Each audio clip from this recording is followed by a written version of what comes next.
Brandon Hetzler, certified athletic trainer. Today we're going to be going over a workout on the Juvo board. We're going to start out doing everything down on the board during our warm-up, and we're going to follow the neurodevelopmental continuum, which means we're going to start on the ground and we're going to work our way all the way up to standing. Until I'd been introduced to the Juvo board, I'd always done this on the ground, but the Juvo board adds a nice little twist to it, makes it a little bit more challenging and makes it a little bit more lively as we get going. A lot of stuff I'm going to do today, I'm going to utilize a kettlebell. Biggest reason is just because that's what I'm most familiar with, and I have a ton of them laying around the house, a ton of them laying around work, so I have easy access to them. But if you don't have a kettlebell, you can use a dumbbell, you can use a medicine ball, you can use a free weight plate, you can use just about anything that you have access to. So don't feel like just because you don't have a kettlebell like this, you won't be able to go through and do this. Okay, so we're going to get into our prep work, our warm-up work, and we're going to do that down actually on the board. Once we get down here, we're going to start out laying on the ground, laying on the board, feet pulled up, heels underneath our knees. What we want to make sure while we're doing this is that we're actually getting into full hip extension. So all we're going to do here is just some either glute bridges or supine bridges, whatever you want to call them, either or. If you don't know what to do with your hands, you can leave them resting across your belly, you can put them out to the side. If hands on your belly, if there's too much instability here, putting your hands down on the ground helps out a little bit. But since supine bridges are kind of boring by themselves, we can add a little twist. And we can have one foot come up, we can have our toes come up, we can have one foot doing one thing, the other foot doing something else, and we can even get creative and switch while we're doing all of this. Now, while we're doing that, we want to make sure that we're actually getting into full hip extension with each one of those variations. So we don't want to do the variations just to be doing variations. We want to make sure we're getting that full hip extension. From here, what we're going to do, we're going to move into our laying on our belly, a prone position. Now, if you're like me and your feet hang off the end of the Juvo board, that's okay. It actually makes it a little less wigglier, but it's still kind of a little on the wiggly side, so we do still have that instability that we're having to work with. So from here, we're going to start out in a push-up position. I want your knees about hip width, and all you're going to do is you're going to push your hands down into the board and come up onto your hands and knees, so a quadruped position. And while we're doing this, what we want to make sure our shoulders and our hips are moving as a solid unit. What we don't want to do is that second grade, I'm trying to do a push-up in front of everybody, but it can't really do it. So we want to make sure our hips and shoulders all come up as a solid unit with this. We can do this as many times as we want, but really what we want to do is just make sure that we're able to get up into that good quadruped position. From here, once we're actually in quadruped, what we're going to do is we're going to do what I call the shoulder circuit. It's a front side shoulder circuit. What we're going to do, we're going to bring our arm out. We want to make sure that our arm is as close to in line with our ear as possible. So we don't want to cheat and be all the way down here. We're going to get that arm up as high as we can. As soon as we take this arm off the ground, we get a little bit more of that instability from the board. We want to keep this arm up in line with the ear, and then all we're going to do is make just some small circles with our wrist. We're going to go clockwise, counterclockwise. And then to make sure that we're not crooked on one side and not the other, we're going to do the same thing on that other side. Now, as we're doing this, you're going to be tempted to let that arm kind of sneak down. We don't want to do that. Keep that arm up as high as you can the whole time. After the wrist circles, we're going to go and do some internal, external rotation of the shoulder. Same thing, you're going to be tempted to let that arm drop, but we want to keep that arm up as high as we can the whole time. Typically, with these, I'll do anywhere from 5 to 10 of each one of these at a time. After we've done the shoulder internal, external rotation, we're going to get in and we're going to make just some small circles. Now, as we start to move our hand, we're going to get some wiggles in the Juvo board. So now we've taken that and we've gone from just making this a nice little shoulder warm-up to actually getting everything integrated, having to work everything together so that we're maintaining that position. Shoulders aren't the only thing we have to get ready for this workout. We got to get our hips going. So we're going to go through that exact same thing. I believe in keeping everything as simple as possible. So we're going to do the exact same thing at the hips that we just did at the shoulders. Same thing, as soon as I lift my leg up, we're going to get some of that instability, some of the wiggles. Don't let that happen too much. Try to fight the wiggles. That'll make it a little bit better when we do this. But we're going to do the same thing. We're going to kick our legs straight back. We're going to make some clockwise, counterclockwise circles of our ankle. Again, about 5 to 10. And we want to make sure that we get both sides doing the same thing, so that we're not walking in circles or all torqued up when we get into doing this. Just like when we talked with the shoulders, we want to make sure that that hip is going into full hip extension.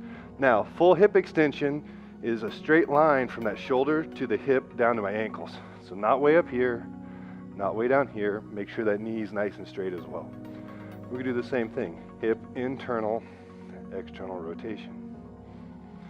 Again, anywhere from 5 to 10 on each side will be adequate. After we've done the hip internal, external rotation, if you figured out my sequence, we're then gonna do the same thing. We're gonna make the little circles. 4 to 6 inch circles clockwise, 4 to 6 inch circles counterclockwise. Again, 5 to 10 is what we're looking for, each direction. Nice thing about doing the hip and shoulder circuit up on the Juvo board is it does add that instability to what we're doing. Makes it a little bit more challenging, makes things warm up a little bit better to get us ready for our workout. From here, what we're gonna do, we're gonna stay in quadruped. We're gonna make sure our toes are pulled up, so we don't want our toes pulled down for this one. And all we're gonna do is we're gonna push our hands down into the board, our toes down into the board, and we're gonna lift our knees just a couple inches off the board. And then you're gonna take a nice, slow, deep belly breath. And we're gonna come back down. And we're gonna do that a few times. Again, I like to shoot for 5 to 10 just because it's easy for me to remember. If I go past 10, I run out of fingers, I can't count anymore. If I go less than 5, I got distracted, and that's not a good thing. Same thing here. We want to keep our shoulders and hips kind of in line with each other. We don't want to have our belly way down. We don't want to have our back way rounded up.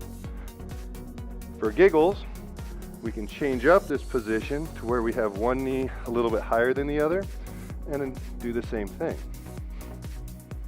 We're coming up, cycling a full breath, about 4 or 5, and then we'll switch. But again, I'd still shoot for the 5 to 10 on each side. And same thing, we want to keep those shoulders and those hips in line while we're going through this. During the warm-up, one of the things that I like to do is start down on the ground. It makes things a little bit easier, and it's a little bit easier to get us loosened up and going, but most of our workout is going to happen in a standing position, so we have to be able to transition from the ground up to standing. So what we're going to do is we're going to take the drill we just did where we're lifting our knees up off the ground, and we're going to progress that to where we're actually standing up. So we're going to do the same thing. We're going to lift our knees, but now what we're going to do is we're going to push back, let our hips shoot up high. We're going to walk our hands back to the bottom of a deadlift position. Now, bottom of a deadlift position means our back's nice and flat. We don't want what my 8-year-old calls turtle back. We want our back nice and flat. Then we're going to walk back down to that quadruped position. If you haven't figured it out, 5 to 10 of these will be adequate. We're going to come all the way back down to that quadruped position each time. Now, I'm about 6.5 feet tall. My stance to get into the bottomless deadlift position is just about the width of the Juvo board. So if you're taller than me, you might not be able to do this on the Juvo board. But if you're shorter than me, you shouldn't have a problem with it. If your stance is too wide, we're not getting out of this what we want. The Juvo board's about the perfect size for most people to be able to get this taken care of. Now, since we don't always stand up with our feet doing the same thing, what we're going to do is we're going to go into our half kneeling position with our hands down on the ground, and we're going to transition up to our half kneeling position. So we're going from quadruped up into half kneeling.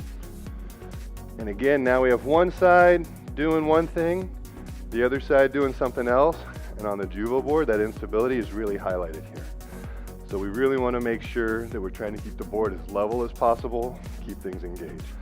And again, just like everything, we don't want to walk in circles at the end of the day, so we're going to do the same thing both sides. Anytime we're doing an exercise on one side or a drill on one side and have the opportunity to do it on the other side as well, it's also a nice little time where we can see if we have one side that's good and one side that's bad. Because anytime we have any differences like that, that's not necessarily a good thing. We might have something going on that we need to look into. So we're just doing the same thing with my right leg forward. But again, like I said during my warm-up, I like going all the way from the ground all the way to standing. So now what we're going to do is we're going to take this half kneeling position. We're going to go into our short half kneeling position. This is a warm-up, and this will be about the only stretch we're going to do here. We're going to start out short half kneeling, foot flat, knee in line with the toes, hands on the ground, and all we're going to do is from here, we're going to push down into the ground, try and straighten out that front leg, get that back heel to the ground. You're going to feel a little bit of a pull somewhere between your heel and your hand and up in your glutes. It's going to be a little bit different for each person. Personally, I feel it right there, but that's just me. If you don't feel it there, that doesn't mean something's wrong. It just means you have a different body type than I do and you have different issues than I do. Same thing, we're going to do the same thing on the other side. Make sure we're not walking in circles at the end of the day because we only focused on one side. And this is also another opportunity to see if we have one side that's good and one side that's better, or one side that's bad and one side that's worse. Now, once we get to our feet here, now we're actually into the standing position. So now, once we get to standing, this is where we're going to get in and start doing some stuff with the kettlebell. One of the first things we're going to do, we're going to start out in a symmetrical stance. Nice thing here is now we've got the instability of the Juvo board, but now it's a front to back instability since we're going sideways with the board. So for what we're going to do, we're going to grab our bell, and all we're going to do here is we're going to let the bell hang down like we're at the top of the deadlift. From here we have a ton of options of what we can do. But what we're going to do today, just to keep it simple, are just some nice little turns. We want to keep our hips pointed straight ahead, but we're going to turn our shoulders off to the side and cycle a nice deep breath once we get there. We're going to go to both sides. Again, try to keep those hips pointed straight ahead. Get as much rotation out of the shoulders as you can. If you can't get all the way to where the bell goes outside of that leg, that's fine. Just go to where you can, cycle that full breath, and work on fighting that instability that the board's using against us, trying to knock us down. We don't want that to happen. Try and stay nice and tall with this. And again, once you get to each side, so go ahead and cycle that full breath all the way in and out. Now, since a lot of the stuff we're going to do, it's not going to be just in that symmetrical stance, we're going to line up in an asymmetrical stance. Asymmetrical stance is just where one foot's doing one thing, the other foot's doing something else. Ton of them, but we're going to go with this very simple one for right now. And again, to keep things simple, we're going to do the exact same thing. We're just going to bring the bell outside of one thigh, cycle a breath, and then we're going to pick the bell up and drop it over that other thigh, cycle a breath. We're just going to work from side to side, making sure that we're staying nice and tall and we're cycling that breath once we get that bell to the outside of that thigh. Now, again, we're going to make sure that we do this with both legs forward, but we're going to do the exact same thing. And when we go over this front leg, it's easier to pick the bell up in front of that hip and then drop it down to get it in front of that leg. Cycle a breath, and we're going to come back to that other side. This is another opportunity to see if we have a good side and a better side, or a bad side and a worse side. If you do, that's pretty normal. And everybody seems to have a little bit of a difference between one side and the other side. All right, so that's pretty much everything that we're going to go through in our warm-up. We started on the board, went through some stuff, transitioned all the way to on our feet in a couple different stances. Now we're going to actually get into our workout. So again, with the workout, everything we're doing today utilizes a kettlebell. But if you don't have a kettlebell, that doesn't mean you can't do this workout. We can do the same thing with a dumbbell, a weight plate, a small sandbag, anything like that. First thing we're going to do is some quadruped rows. And to do this, we're actually going to be positioned at the end of the board. The bell is off the board and our hands are on the board. Because of the instability of the Juvo board, the further out your hands are, the wigglier it's going to be. The narrower your hands are, the easier it's going to be. So you can adjust this as much as you need to. But what we're going to do, we're going to keep one arm pressed down into the Juvo board. We're going to grab the handle of the kettlebell, and all we're going to do is pull this up until our wrist touches our rib cage. We're going to do one on each side. And today, all the workouts that we're going to go through, all the different exercises we're going to go through, we're going to follow a ladder progression, which means we're going to do one on one side, then one on the other. going to do 2 on one side and then 2 on the other. It's a nice way to mix in some little rest while we're actually working the whole time. But rowing by itself, this is kind of boring, kind of easy. So what we're going to do is we're going to do 1 row on each side, and then we're going to do 1 row plus 1 row and a twist. We're trying to get this elbow as far up and behind us as we can. We're going to do 1 on the left, and then 1 row with a twist on the right. And then following up the rungs of the ladder, we're going to do 2 rows on the left, 2 rows with a twist on the left, and 2 on the right. So 2 rows and then 2 rows with a twist. If you haven't figured it out, what comes next is 3 and 3. With this, what we want to make sure we're doing is that down arm is actually staying nice and straight the whole time. What we don't want to do is have a bendy elbow like that. So we want to keep that hand pressed down into the board nice and strong. 3 on the right, 3 twists on the right,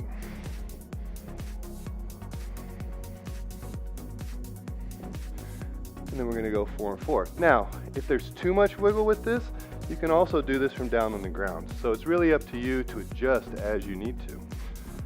We're on 4 and 4, so we'll do 4 on the left,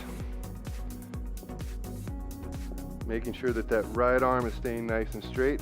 With our twist, with our turn here, we want to get that elbow as far up and behind us as we can. And then we're going to do the same thing on the right.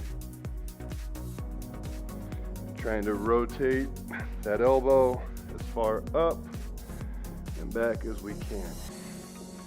If you do a ladder from 1 all the way to 5 on each side, you're going to end up doing a total of 15 reps. Since we're doing 1 normal row, 1 row with a twist, we actually would get 30 reps on each side if we actually went through all the way 1 through 5 on the ladder. The next set of exercises we're going to get into, because rowing's not the only thing that we can do, we're going to set up on one side of the board.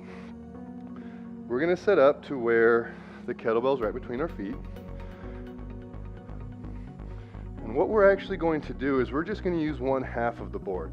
So we're actually going to get here, set up kind of in a quadruped position with one side on the ground, one side on the board. And what we're going to do from here, we're going to go into a push-up position.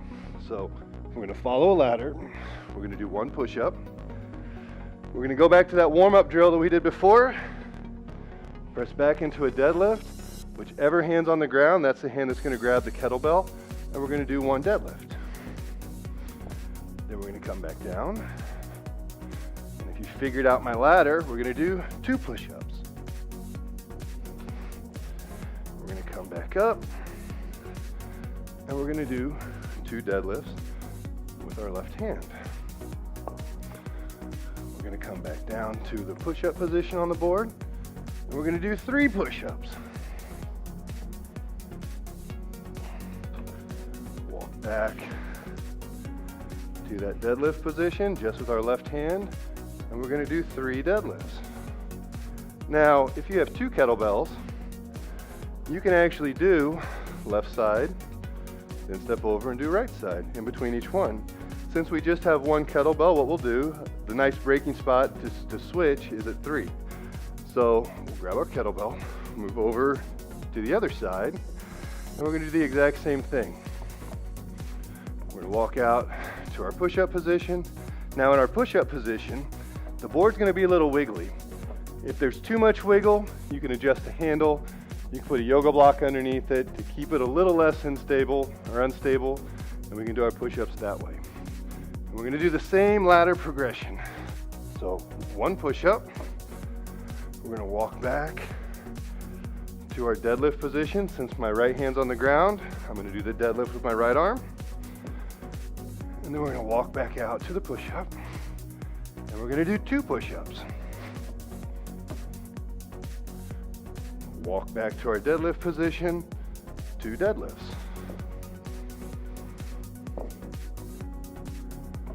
Back down onto the board, 3 push-ups. And then we're gonna walk back, grab the kettlebell, 3 deadlifts. Now, we're gonna stop at 3. I'm gonna show you a different variation for number 4. So the last sequence of push-ups and deadlifts I did with my feet up, I did with my feet on the ground. We can go through the exact same exercise sequence, and we'll do our 4th ladder on each side like this, with 1 foot up on the board. So we're gonna do the same thing. We're gonna drop down into our push-up position. We're gonna do our 4 push-ups on one side. We're then gonna walk back into the bottom of our deadlift position. Now we have 1 foot a little bit higher than the other. I still need to keep that back nice and flat. And we're gonna do our deadlifts here. Now, because my right foot's a little bit higher, when I finish my deadlift, my weight's gonna shift off and be more over this left leg. So we get a nice little change of pace to our deadlift. We get a little bit of a medial lateral weight shift with that. After we do right side on the board, we can set it up to where we do the same thing on the board with our left side, where we're doing our 4 push-ups.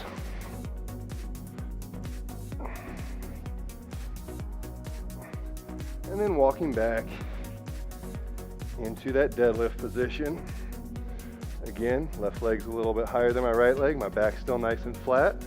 If grabbing the bell with one arm is too challenging or too many wiggles for you, we can grab the bell with both arms. The nice thing is, regardless of how we grab the bell, we're gonna have that medial lateral weight shift with this. Okay, so now we've done a row, we've done a pulling exercise, we've done our push-up for a pushing exercise, we've done our deadlift. So last thing we haven't done any squats or lunges yet. So our last little ladder sequence, we'll go 1 through 3 on each side, is mixing our squats and our lunges. I really like the Juvo board for squats because it gives us a little bit of an anterior posterior weight shift when we do this. So we're gonna stand on the board this way, get our feet set for our squats, and we're just gonna do some goblet squats. The board's a little on the wiggly side. You can adjust your feet. Now, I will say, if squatting's hard for you, bring your feet a little bit more forward, and it makes the squat easy. So we don't have to adjust the board, but we still get an elevated heel position. If squatting is easy for you, we can just put our feet right in the middle and do our squats from here. So we're gonna do 1 goblet squat. We're gonna set the bell down. We're gonna get into a lunge position with left leg forward. We're gonna touch our right knee to the ground. And then we're gonna do same thing with our right leg forward and touch our left knee to the ground. So that's 1 and 1. We're gonna do 2 for our rung on the ladder. We're gonna bring the bell up. We're gonna do 2 squats.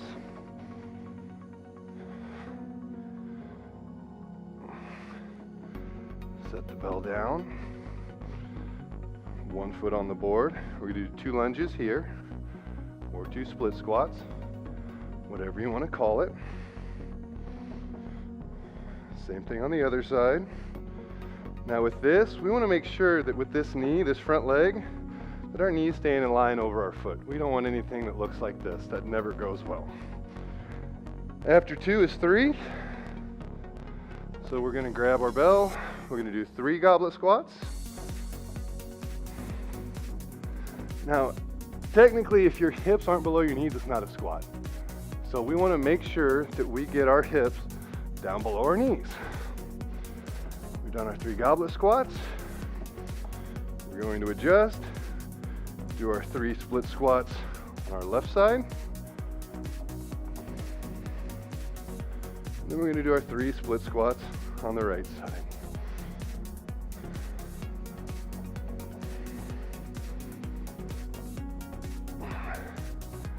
So now we've done some rows, we've done some push-ups, we've done some deadlifts, we've done some squats, and we've done some lunges. So we've hit the end of our workout. If you leave now and don't do anything else, you got a great workout, but you're probably not going to feel so great tomorrow. So we've got to have some kind of a little bit of a cool down. One thing that I really like about the Juvo board is for the cool down, it comes with this handy dandy soft tissue tool. So one place that I always feel it after my workouts is in my calves. So you can take your leg, you can put your leg up here on the board, you can give it a little bit more pressure, gravity does the rest. Those little bitty ankle circles that we did back in our warm-up, we do the same thing here. If this doesn't bother you, great. Move around a little bit. And you're probably gonna find a spot in there that's a little on the junky side. That probably doesn't feel so hot. We're gonna spend a couple minutes working on that. Now we're gonna do the same thing on the other side. For giggles, I'll show you the other side of the lateral aspect of the gastroc. We're gonna do the same thing. If you don't find a spot, fish around until you do. There's probably one in there somewhere. We're gonna do some ankle circles each way. If that's not enough for your calves, you can grab the kettlebell handle. The handle of the kettlebell is also a nice soft tissue tool. And you can lay that down in there right behind your lower leg bone, your tibia, and work on that gastroc, that soleus, from a little bit different angle. Doing so while you're sitting on the Juvo board, got a little bit of wiggles. So we actually have to pay attention to what we're doing here because of that instability. We can't just sit here and zone out while we're working on our soft tissue. Another spot, besides the gastroc, soleus, the calves, they tend to get a little on the junky side, especially if we do a lot of pushing and pulling. It's going to be our forearms and our triceps. Again, we can just lean on this. We can fish around until we find that spot that doesn't feel so awesome. We can play around and we can move things around. Inside, I'm crying right now because this actually is very uncomfortable. Out on the outside, I'm trying to keep a nice happy face, make it look like it's not too bad. What you want to do, you want to find these spots that are a little on the tender side and spend a little bit of quality time on those. Healthy tissue should be able to accept pressure without it being painful. If you find some tissue that's a little on the junky side, give it a little bit of attention, work through it, it'll get a little bit better. For our forearms, same thing. We can get in here and lean around a little bit. We can adjust our position on the board so we can put a little bit more weight into that. And then we're right back doing those little wrist circles. That stuff that we were doing way back in our warm-up, so we don't have to remember anything new. We're just doing something the same, but we're just doing it a little bit differently. After we've taken care of some of those trigger points, we're gonna get in and we can mix in a few little stretches here. Put our foot up on the handle. And if you remember way back when we did the supine bridging and I talked about getting our hips into full extension, we're gonna revisit that here. Now, it's a little wobbly here. You can reach back, grab the handle, and that's gonna make it a little bit more stable. And we wanna make sure we're finding full hip extension. Not here, but squeezing that glute, bringing that hip forward, keeping this shoulder opened up just a little bit. We're gonna squeeze as tight as we can, cycle a couple breaths, and then relax. We're gonna squeeze as tight as we can, cycle a couple breaths, and then relax. And again, because we don't want to be walking in circles the rest of the day, we're gonna make sure that we do the same thing on the other side. And again, we wanna make sure we're squeezing that glute, driving that hip forward into full extension, cycling a couple breath cycles, and then relaxing out of it and coming forward. Typically, from a cool down standpoint, one of two things happen. Neither one's good. One, we finish our workout and we run out the door because life happens and we have places to be and not enough time. Or two, we rush through it. Easiest way to think about our cool down is that it's actually our warm up for the next day. We've just gone through a nice workout here. There's going to be some soreness. We're going to have some fatigue, and we're going to feel it later on in the day. If we can give a little bit of attention to what we just worked on, it's going to make us feel better during the rest of our day, and it's actually going to help set the stage for our recovery for the next day. So we've got to give it a little bit of attention so that tomorrow we can come back and have a nice, strong workout. I hope you enjoyed today's workout. If you have questions, find us at juvoboard.com, and we can get those pointed in the right direction and hopefully get you taken care of. Thank you.